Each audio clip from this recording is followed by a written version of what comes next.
You know the drill. Your executive says, let's do an offsite. And suddenly you have 12 tabs open, 3 spreadsheets going, and a bad case of decision fatigue. This is where Troop shines, helping you plan without the chaos. Whether it's an offsite, a team retreat, or a last-minute meeting, Troop lets you compare locations, budgets, and travel options to make confident decisions. Troop keeps you organized every step of the way. So no more chasing info or juggling last-minute changes across 5 different platforms. If you are ready to take control of your meetings, head to leaderassistant.com/troop. That's leaderassistant.com/troop. Hey friends, it's Jeremy Burrows, host of the Leader Assistant podcast. Thanks for tuning in. Today I'm actually excited to put the spotlight on my friend Jess Lindgren's podcast called Ask an Assistant. Jess takes questions from you all and then answers them on the Ask an Assistant show. So be sure to go to askanassistant.com to check out more episodes and submit your questions for Jess. I hope you enjoy this spotlight episode of the Ask an Assistant show, and we'll talk to you soon.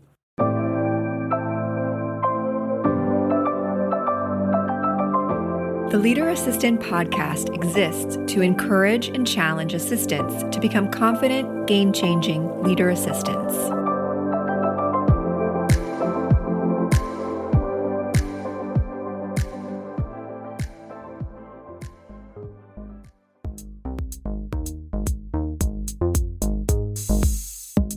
Hello, and welcome to another episode of Ask an Assistant, the podcast for executive assistants and the people that love us. I'm your host, Jess Lindgren. Let's get to work. This week's question comes from esteemed colleague Julie, who asks, Jess, I'm looking for a new laptop bag. Do you have any recommendations for me? Julie, yes, I do. You know I do. Anybody out there who is listening, first, Julie, I thank you for your question. And for anyone listening who has a question of their own that you would like answered, I would love to hear from you. Askanassistant.com. Lay your comments, questions, thoughts, concerns on me. Back to Julie's question. I have 2 laptop bags, both of which I bought when I was in Paris for the first time. One was planned, one was not planned. The one that was not planned is my To-Me backpack. I had bought a very lightweight Amazon brand camping backpack, like super lightweight, compresses down to almost nothing, and it broke. Like I landed at Charles de Gaulle airport and it just fell apart. So I'm literally scooping all of my things up off the floor, trying to hold them together in this backpack and failing miserably. And just a few doors down from my gate was a To-Me store.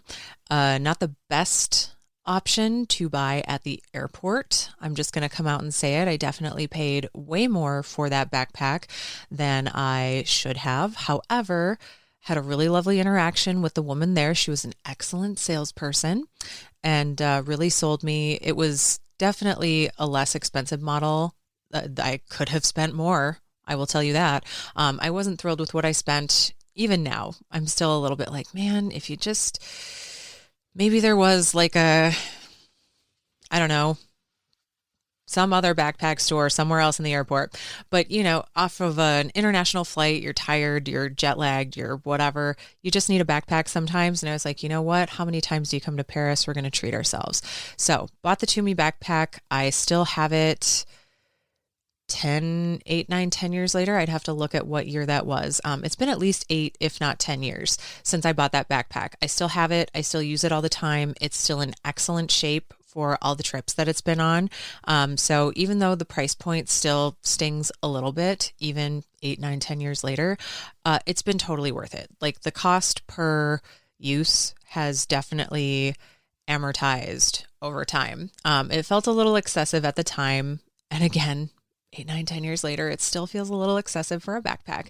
But it has served me very well. It's very classic. It's very sleek. It's very chic. Like it just looks nice. It feels nice. It carries enough stuff. It has room to expand. Like it has a little zipper. You can make the backpack a little bigger or compress it a little bit. It has a lot of nice features, a lot of pockets. So if you carry things like I do, like pens, Sharpies, chapstick, snacks, notebooks, a laptop, there are places inside of the backpack for all of your things.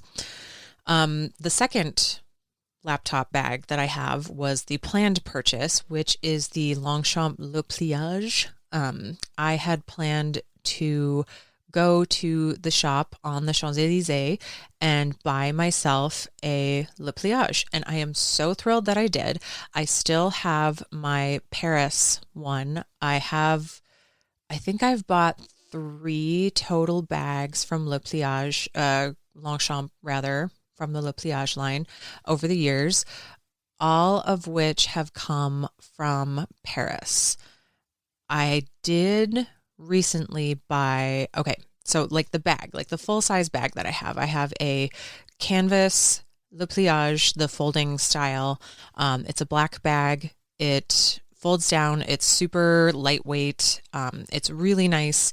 Again, one of those just classic, classy, looks good with everything, very chic, very common in Europe. I call it my European lady bag. And anywhere you go in Europe, you'll see them all over the UK, all over France, all over the Netherlands. Like everywhere that I've gone in Europe, I see women carrying this bag all the time. So just very classic, very classy, very affordable price point. I think at the time that I bought mine, I have the large size. I think it was like 120 euros. And again, this would have been 8, 9, 10 years ago. Still have the same bag. Have used it a ton over the years. I'm definitely looking forward to the next time I'm in Paris replacing it. I also have not looked at the Le Pliage, the Longchamp website in quite some time. And I do hope that they sell the bag that I have in leather so that I could buy a really nice one and just never have to replace it. Although again, 8, 9, 10 years of use for 120 euros, that's really not that bad. So maybe I will just buy another canvas one, but we'll see. But over subsequent trips to Paris, I have since invested in the small handbag. And on that first trip, I also purchased the cosmetics case that they had at the time. I looked it up just before recording this episode, and it is called La Pochette, I think. They have since discontinued the model that I have. They have reissued it as basically like a super mini version of the Le Pliage, and it only has one handle that hangs off the back. I don't love that style for the Le Pliage. I like it when the handle is on both sides, or in the case of my Pochette that I have, it's one thicker leather handle on the top. I'll put a picture on Instagram. You'll see what I'm talking about. So basically I have like a small, medium, large version of my bags. And even though the smaller ones do not hold a laptop, they are still things that fit into my laptop bag, whether it is my Longchamp bag or my Tumi backpack, and they go everywhere with me. And the teeny tiny one, the little cosmetics case, that is the one that I get the most compliments on everywhere I go to this day. I've lived in Minnesota. I've lived in California. I presently live in New York. I travel quite a bit, California, Florida, Colorado, Western Europe, rather. And everywhere I go, everybody loves my teeny tiny cosmetics case, and everything that I need fits inside of it, which is my favorite part. Like my wallet fits in there.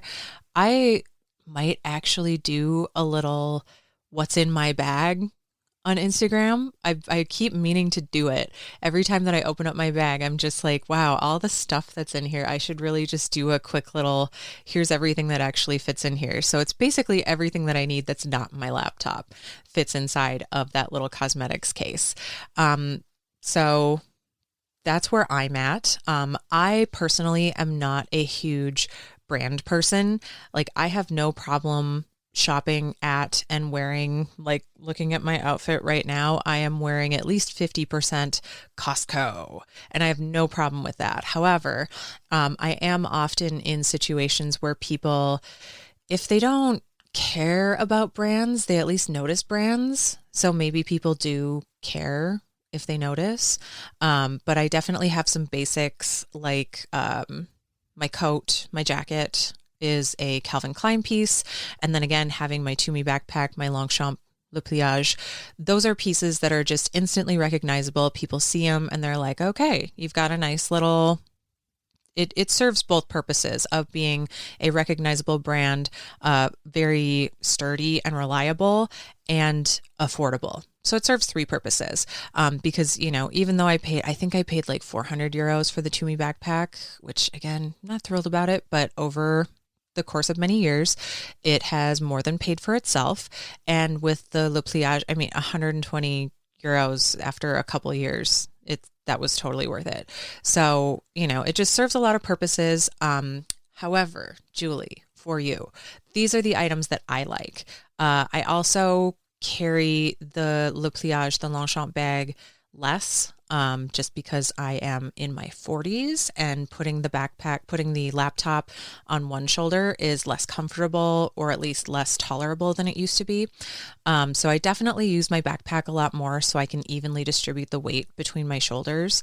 Something I might invest in reasonably soon is more of like an executive weekender, something that I can pull behind me, and just attach that to my luggage, like get a nice little matching set of executive weekender plus rolling carry-on, just because the older you get, and maybe it's even better if you start younger, who knows, but take care of your body and not putting, my laptop, quote unquote, only weighs 3.5, 4 pounds.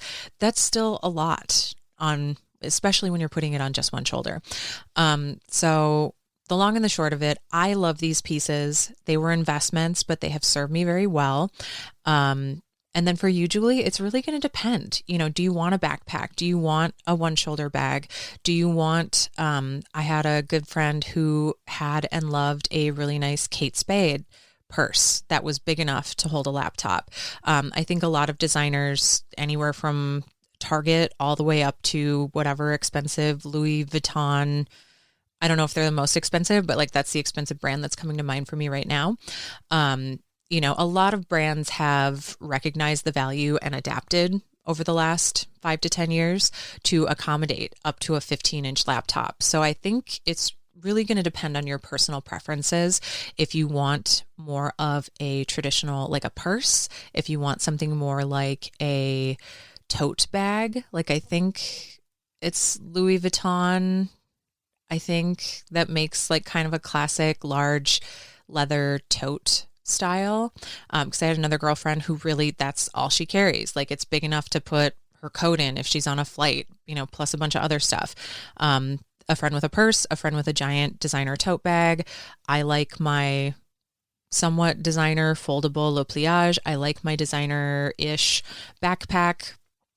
Do you want more of a briefcase? Like I'm sure, who is like a classic briefcase? Is it Austin Powers? It's a Fendi. Like I think Fendi makes a very fancy briefcase moment for you. So it really just depends on what style it is that you're looking for. Anything, you can get what you like. If you like a purse, if you like a tote, if you like a shoulder bag, if you like a backpack, if you like whatever it is, decide on the style that you want, decide on the materials that you want, decide on your budget. And since we are facing the end of the year, it is presently we're almost a third of the way through December, aren't we? It's the gift giving season, whether it's something that maybe a friend or a family member is going to get for you, or maybe hint, hint, nudge, nudge, wink, wink, executives, any executives out there listening, if your assistant, if you are in some kind of industry where appearances matter, which often as an executive assistant, appearances do matter. Having nice quality brand recognizable items is definitely a bonus. If you are struggling, executive, to figure out what to get for your executive assistant, set a budget and let your executive assistant pick out a super swanky laptop bag of their dreams. So, Julie, that's where we're at. Pick out the style, pick out the size, pick out the color, pick out the materials. After you've got a budget, whether it's a personal budget, a gifted budget, a work budget, whatever it is, pick something that you love, and I will see you on Instagram at Ask an Assistant. You can look for me there for a little tour of my various bags, and I would love to know what you end up choosing. For anybody else out there, again, askanassistant.com. I always love to hear from you. And until next week, take care. You're listening to the Leader Assistant Podcast.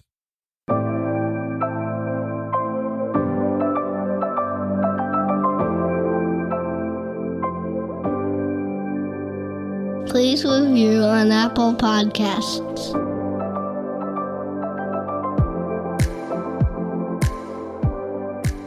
GoBulls.com. The ping-pong back-and-forth game of manually scheduling meetings is unnecessary and inefficient in today's automated world. It's time to embrace calendar automation for increased productivity and capacity. You Can Book Me by Capacity is my favorite automated booking solution. It's a game changer for me and my executive. You can manage scheduling for your entire executive team, send automated reminders, add buffer time between appointments, and much more. You Can Book Me integrates with your existing Microsoft and Google calendars so you can add automation without disrupting your current workflow. Go to leaderassistant.com/calendar to learn more and sign up for a free trial of this powerful scheduling automation tool. That's leaderassistant.com/calendar.